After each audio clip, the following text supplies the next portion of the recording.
तो आज के इस वीडियो में मैं आपको 3 बहुत इंपॉर्टेंट बातें बताऊंगी स्टाफ को लेके। आज हम इस पूरी वीडियो में स्टाफ को डिस्कस करेंगे। नंबर 1 कि हमें स्टाफ को कैसे अपॉइंट करना है, नंबर 2 हमें स्टाफ की सैलरी कैसे फिक्स करनी है, और नंबर 3 हमको स्टाफ को हैंडल कैसे करना है। यही 3 चीज़ें होती हैं ना स्टाफ को लेके जो दिमाग में दौड़ती रहती है। आज आपकी सारी प्रॉब्लम आज की वीडियो में सॉल्व हो जाएगी। मेरा नाम है सहबा और आपका बहुत बहुत स्वागत है मेरे चैनल पे, जहाँ मिलती है आपको हिम्मत, हौसला और पैदा होता है यकीन। बस हमें थोड़ी सी हिम्मत दिखाएं, अपने आप को खुश करिए और अपनी डेली लाइफ रूटीन में आपको ओके।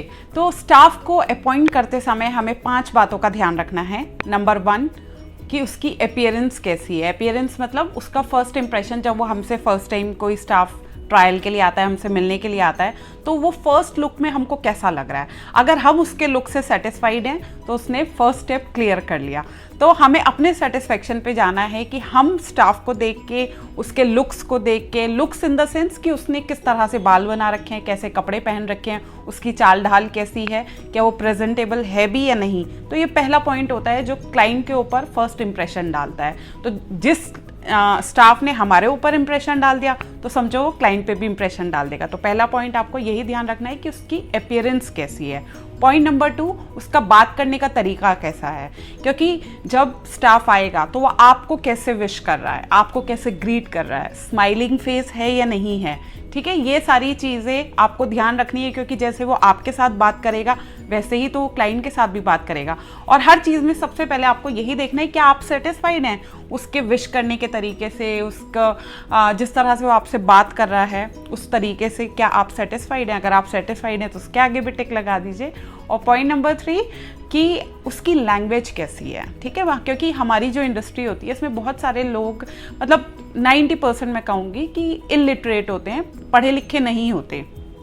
तो अगर हमको थोड़ा सा वहाँ पे ना अलर्ट रहना पड़ता है। तो हमको ये देखना है कि थोड़ा बहुत उसको लैंग्वेज उसकी अच्छी होनी चाहिए, बिल्कुल ऐसे गांव की लैंग्वेज भी नहीं यूज़ करे, और ना ही कोई रैश लैंग्वेज, या मतलब आप समझ जाओ कि उसका जो बात करने का जो एक्सेंट है वो ठीक होना चाहिए। ठीक है, बात दूसरे को समझ में आ जाए। अगर आपको बात समझ में आ रही है तो आपके क्लाइंट को भी समझ में आ जाएगी। तो आपको थर्ड पॉइंट जो ध्यान रखना है वो यही रखना है कि उसका बात मतलब उसका जो लैंग्वेज है, जो टर्म्स वो यूज़ कर रहा है वो किस तरह की टर्म्स हैं, क्या वो पार्लर रिलेटेड टर्म्स यूज़ कर पा रहा है, उसके प्रोनाउंसिएशन सही है। पार्लर की जो टर्मिनोलॉजी होती है, जैसे कि पार्लर के अंदर जो हम वर्ड्स यूज़ करते हैं, पार्लर ब्यूटी पार्लर से रिलेटेड, मान लो कैरेटिन है, ठीक है, या रिबॉन्डिंग है, स्मूदनिंग है, ये किस तरह से इन वर्ड्स को प्रोनाउंस कर रहा है। या फेशियल है, फेशियल में शेरल्स है, O3+ है, किस तरह से वो इन वर्ड्स को प्रोनाउंस कर रहा है। क्योंकि अगर यहाँ पे क्लैरिटी नहीं होगी उसको, तो वो क्लाइंट को भी कैसे समझा पाएगा प्रोडक्ट के बारे में या सर्विस के बारे में। तो ये आपको बहुत ध्यान रखना है कि उसकी जो पार्लर को लेकर टर्मिनोलॉजी है, ठीक है, लैंग्वेज है, वो किस तरह की प्रोफेशनल लैंग्वेज, प्रोफेशनलिज्म उसकी लैंग्वेज में झलकना चाहिए। और पॉइंट नंबर 5 फास्ट होना चाहिए। मतलब हमारी इंडस्ट्री में लेज़ी लोगों की कोई गुंजाइश नहीं है। ठीक है, उसके अंदर एक्टिवनेस होनी चाहिए, क्योंकि जब वो एक्टिव होगा तभी जो क्लाइंट अंदर सैलून में आएगा आपके और वो बात करेगा वो भी एनर्जेटिक फील करेगा। अगर आपका स्टाफ ही सुस्त होगा, लेज़ी होगा, तो क्या क्लाइंट को अच्छी सर्विस दे पाएगा। तो हमें, और ये जो आपको एक कड़वा सच बताती हूँ, हमारी जो इंडस्ट्री है ना, यहाँ पे स्टाफ की ज़ुबान भी कैची की तरह चलनी चाहिए। वही स्टाफ जो है उसी का सबसे ज़्यादा काम निकल पाता है जो अच्छे से बोल पाता है। तो आपको कोशिश करनी है कि आपको स्टाफ ऐसे रखना है कि जो बोलने वाला हो। यहाँ पे कम बोलने वाले, ठीक है, और सुस्त लोगों की इस इंडस्ट्री में आई डोंट थिंक सो कोई गुंजाइश है। भले ही वो मास्टर भी होगा ना, उसके बाद भी लोग उससे काम नहीं कराएंगे, क्योंकि यहाँ पता नहीं, आई डोंट नो, ये होता है कि यहाँ कैची की तरह जुबान भी चलनी चाहिए। और last and the most important point is कि उसको मास्टर ऑफ वन होना है। क्या होता है कि एक बंदे को आपके पार्लर में कोई जॉब के लिए आया, ठीक है, फॉर एग्जाम्पल हम हेयर ड्रेसर ले लेते हैं। हेयर ड्रेसर आया, जॉब के लिए आया, उसको वो मल्टी टैलेंटेड होगा, हो सकता है उसको कटिंग भी बहुत अच्छी आती होगी, केमिकल वर्क भी अच्छा आता होगा, और भी हेयर स्टाइलिंग भी आती होगी, लेकिन ये सब चीज़ें तो एक हेल्पर भी कर सकता है, ठीक है। लेकिन वो मास्टर किस चीज़ में, उसको किसी एक चीज़ में मास्टर होना चाहिए। इसी तरह से अगर कोई ब्यूटिशियन को आप अपॉइंट कर रहे हो तो ब्यूटिशियन जो है वैक्सिंग में भी बहुत अच्छी हो सकती है, फेशियल्स भी अच्छे से करे, थ्रेडिंग भी अच्छे से करे, साड़ी ड्रेपिंग अच्छे से करे, थोड़ा बहुत मेकअप भी जानती हो, आती सब चीज़ें होंगी, पर मास्टर किस चीज़ में। अगर आप मास्टर ऑफ वन रखोगे ना तो आपका सैलून बहुत अच्छा चलेगा, क्योंकि लोगों को बेस्ट सर्विसेज चाहिए। और बेस्ट सर्विस कब मिल पाएगी, जब कोई स्टाफ आपका किसी चीज़ में मास्टर होगा, तभी तो आप अलग अलग चीज़ों के लिए सबको रख रहे हो ना। तो आपको जैक ऑफ ऑल ट्रेड रखना है कि हर चीज़ आनी चाहिए, आपकी इच्छा है आप रख सकते हो, आपको डिपेंड करता है कि आपका क्लाइंट किस तरह का है। लेकिन अगर आपका क्लाइंट बहुत चूजी है, उसको चाहिए कि मतलब स्टाफ जो है एकदम एक्सपर्ट मिले, तो आपको मास्टर ऑफ वन रखना पड़ेगा। और अगर आपका क्लाइंट जो है वो ज़्यादा चूजी नहीं है, बेसिक सर्विसेज के लिए ज़्यादा आता है, तो फिर आप जो है जैक ऑफ ऑल ट्रेड भी रख सकते हो, यानी जो हर काम जिसको थोड़ा थोड़ा आता हो। ओके, तो ये बात हो गई कि स्टाफ को अपॉइंट कैसे करना है। तो प्लीज़ इन पॉइंट्स का ध्यान रखिएगा जब आप स्टाफ को अपॉइंट करेंगे। और अब स्टाफ की सैलरी कैसे फिक्स करनी है, देखिए, चाहे ब्यूटिशियन हो, चाहे हेयर ड्रेसर हो, चाहे मेकअप आर्टिस्ट हो या बॉडी थेरेपिस्ट हो, हर शहर का स्टाफ की डिमांड अलग होती है। उनको ना उनके एरिया के, उनके शहर के हिसाब से पैसे मिलते हैं। अब आप मुझे बोलो कि मैम आप बिल्कुल क्लियर कर दो कि हमें क्या सैलरी देनी है, तो क्या जो सैलरी मैं आपको बताऊंगी आप दे पाओगे? नहीं दे पाओगे ना। तो सबसे पहला पॉइंट, जब हम किसी भी स्टाफ को अपॉइंट करेंगे तो हमें ना अपना खुद का पहले बजट तैयार करना है कि हमें ओवरऑल सैलरी कितनी देनी है। उसे आप बिल्कुल लिख लो अपने खर्चों में कि मुझे ओवरऑल सैलरी पे इतना स्पेंड करना है। फिर उसकी ना सब हेडिंग्स डालो कि हेयर ड्रेसर पे इतना करना है, ब्यूटिशियंस पे इतना करना है, मेकअप आर्टिस्ट पे इतना करना है, बॉडी थेरेपिस्ट पे इतना खर्च करना है। तो आपके खुद के पास भी आपका पूरा जब तैयार होगा तो आपको ईजी होगा स्टाफ को अपॉइंट करने में भी और उनकी सैलरी फिक्स करने में, क्योंकि अब आप क्लियर हो कि आपको इतने में ही अपना स्टाफ रखना है। और जब आप कोशिश करोगे ना तो आपको अपने बजट में ही स्टाफ मिल जाएगा, ठीक है। अब बात आती है कि उनको पैसे कितने दें। पैसे मैं नहीं बता सकती हूँ फ्रैंकली आपको कि आपको कितने पैसे देने हैं। आपके क्लाइंट किस तरह का आ रहा है आपके पास। अगर आपके पास हाई फाई क्लाइंट आएगा तो आपको हाई फाई सैलरी देनी पड़ेगी, यानी स्टाफ भी आपको हाई फाई ही रखना पड़ेगा। अगर आपके पास एक मीडियोकर क्लाइंट आता है तो आपको मीडियोकर स्टाफ रखना पड़ेगा, पर मीडियोकर उसमें भी वो बेस्ट होना चाहिए, ठीक है। बेस्ट तो हमको रखना ही रखना है, बेस्ट तो मतलब कहीं गया ही नहीं, लेकिन साथ में हमको ये भी देखना है कि हमारी क्लाइंट की क्या डिमांड है। हमें अपने स्टाफ को क्लाइंट की रिक्वायरमेंट से मैच कराना है, ठीक है। अगर क्लाइंट एकदम सिंपल सा आता है, मीडियोकर क्लाइंट आता है, तो हाई फाई स्टाफ का आप क्या करोगे? कुछ नहीं करोगे।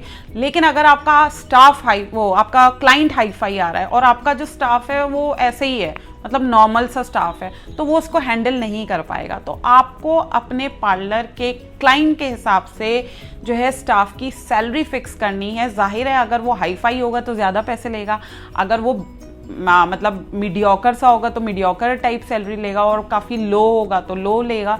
तो ये आपको देखना है कि आपके एरिया में क्या पैसे चलते हैं स्टाफ को देने के लिए। ये सब चीज़ें कब आएंगी? जब आप थोड़ी छानबीन करोगे, इन्वॉल्व होगे, घुसोगे, अदर पार्लर के स्टाफ से बात करोगे, उनको कितना, ये सारा जो आइडिया है ये आपको इस इंडस्ट्री में घुसने से ही आएगा। इसलिए मैं बार बार कहती हूँ इन्वॉल्व होइए, अच्छे से R&D करिए। पार्लर जब आप पार्लर खोल रहे हो तो स्टाफ की भी R&D करिए, ठीक है।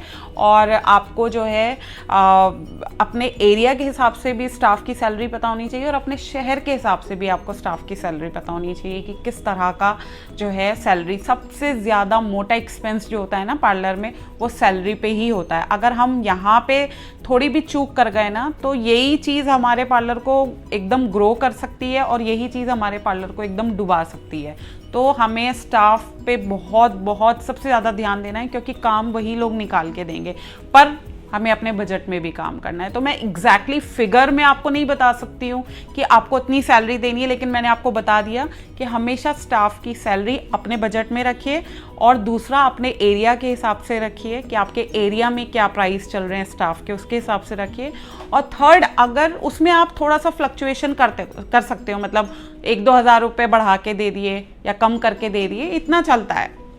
लेकिन आपको थोड़ा सा रिसर्च करनी पड़ेगी अपने एरिया में कि वहाँ क्या सैलरी चलती है। ओके, आई थिंक काफ़ी चीज़ें क्लियर हो गई होंगी। और थर्ड पॉइंट मेरा ये है कि स्टाफ को हैंडल कैसे करना है। ये भी एक बहुत बड़ी प्रॉब्लम है कि स्टाफ को हैंडल कैसे करें। देखो, मैं ना बहुत सिंपल सी हूँ, मुझे ज़्यादा टेक्निकल बातें नहीं करनी आती, मैं और उतनी ही सादगी से आपको भी समझाना चाहती हूँ कि कैसे मैं हैंडल करती हूँ। मैं अपना ही एक्सपीरियंस आपसे ज़्यादातर शेयर करती हूँ। और मैं हैंडल करती हूँ, मैं अपने हर स्टाफ को ना ये सोचती हूँ ये मेरे बच्चे हैं, है ना, ये मेरी औलाद है, आई एम देयर मदर। हाँ, तो आपको भी अपने आप को पेरेंट समझना है। आप चाहे फीमेल हो या मेल हो, मुझे नहीं पता, आपको पेरेंट समझना है। अब आप कहोगे कि हम तो अनमैरिड हैं, हमें तो एक्सपीरियंस ही नहीं है वो पेरेंट्स वाला, तो आप समझ लो कि आप बड़े भाई या बड़ी बहन हो, सिबलिंग, अपना कोई रिश्ता बना लो स्टाफ के साथ। अब जब आपने एक रिश्ता डेवलप कर लिया, मन ही मन में बनाना है, ठीक है, उनको नहीं बोलना, अपने मन में बना लो, अपने दिल में बना लो कि ये मेरे ऐसे हैं, तो उस हिसाब से उनको हैंडल करो। अब अगर आपके बच्चे हैं, आपके खुद के बच्चे हैं, तो वो गलती भी करते हैं, ठीक है, कई बार आप समझा लेते हो उनको, कई बार वो समझ के भी नहीं मानते तो डांटना पड़ता है, ठीक है, प्यार से भी काम लेना पड़ता है, हर तरह से। वो इमोशंस आपके जो आपके खुद के बच्चों के लिए होते हैं, वही सेम इमोशंस आपके स्टाफ के लिए होने चाहिए। क्योंकि देखो, आफ्टर ऑल चला के तो वो ही देंगे ना, तो अगर आप उन्हें सम्मान दोगे, प्यार दोगे, तो वो भी रिटर्न में आपको सम्मान और प्यार देंगे। अगर आप कंसर्न उनके लिए शो करोगे तो वो आपके बिजनेस के लिए कंसर्न शो करेंगे। तो यही सब छोटी छोटी चीज़ें हैं जो हमारे इस पार्लर को जो है प्रोफेशनल तो रखना ही है, लेकिन साथ में एक फैमिली भी बना देते हैं। तो हमें एक अच्छा लीडर बनना है, और एक अच्छा लीडर बनने के लिए हमें इमोशंस होना बहुत ज़रूरी है अपने स्टाफ के साथ। तो आप उनको कोई भी फैमिली मेम्बर कंसिडर करके उनको ट्रीट करो। मैं ये नहीं कह रही हूँ आपको डांटना नहीं है, मैं ये नहीं कह रही हूँ कि आपको प्यार नहीं, आपको सब करना है, लेकिन किस चीज़ की कब रिक्वायरमेंट है उस तरह से करना है। कभी गुस्सा आएगा पर कंट्रोल करने की ज़रूरत भी पड़ेगी तो कंट्रोल करो, ठीक है। ज़्यादा आप पैम्पर भी नहीं कर सकते हो, अपने बच्चों को भी नहीं करते ना कई बार पैम्पर, क्योंकि वो फिर सर पे चढ़ जाते हैं, वो भी नहीं कर सकते। तो बहुत आपको देखना है कि आपको किस तरह से हैंडल करना है, खुद समझदार बनना है, और घबराने की बिल्कुल ज़रूरत नहीं। अगर आप नया सैलून खोल रहे हो, सब हो जाएगा, बस स्टार्ट करो। जैसे आप घुसोगे ना तो हल्के हल्के आपको सारी चीज़ों का पता चलने लगेगा, और जो मुझसे हो सकेगा तो मैं तो रेडी हूँ आपकी हेल्प करने के लिए।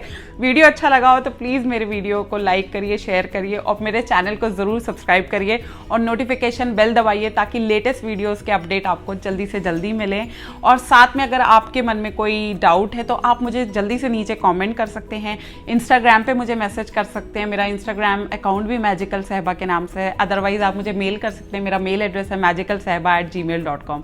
बाकी नेक्स्ट क्वेरी के साथ नेक्स्ट वीडियो मिलूंगी। Till then, good bye.